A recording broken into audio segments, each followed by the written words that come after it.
الحمدللہ الحمدللہ وکفا وسلام علی عبادہ الذین اصطفیٰ اما بعد۔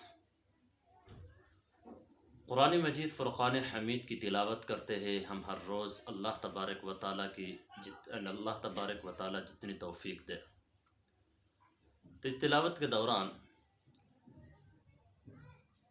اکثر و بیشتر ہم دو لفظ پڑھتے ہیں، ایک لفظ ہدایت اور ایک لفظ بینات۔ مثلا ہم 5 وقت کی نماز میں بھی سورہ فاتحہ پڑھتے ہیں، اس سورہ فاتحہ کے اندر بھی اہدنا کا لفظ ہم ہر روز پڑھتے ہیں، ھدی للمتقین، ھدی للناس، ھدی و موعظہ۔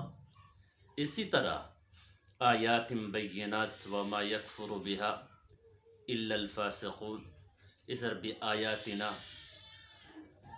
تو اس طرح کے الفاظ یعنی ہدایت اور بینات دونوں پڑھتے بھی ہے، سنتے بھی ہے۔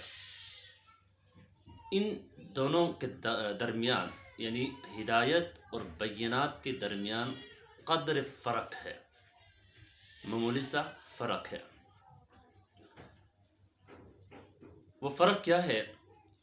اس کو بالکل عام فہم انداز میں حضرت مولانا عبید اللہ سندھی صاحب رحمۃ اللہ علیہ نے ذکر کیا ہے، وہ آپ حضرات کے سامنے عرض کر دیتا ہوں۔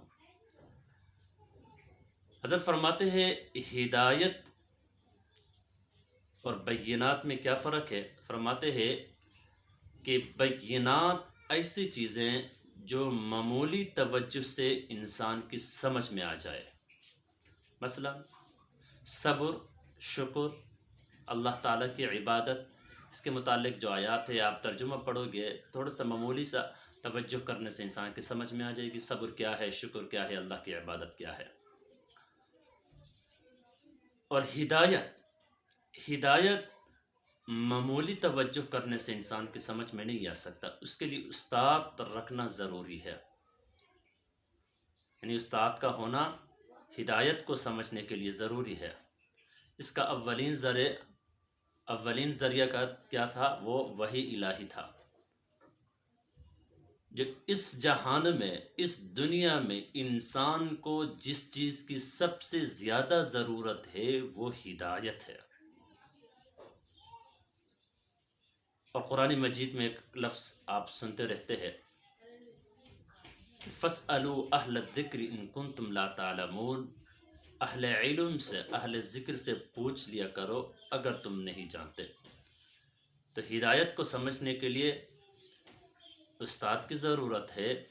بینات، آیات بینات انسان خود معمولی توجہ کرنے سے انسان کی سمجھ میں آ سکتے ہیں۔ تو اس لیے اللہ تبارک و تعالیٰ سے دعا ہے کہ اللہ تبارک و تعالیٰ ہمیں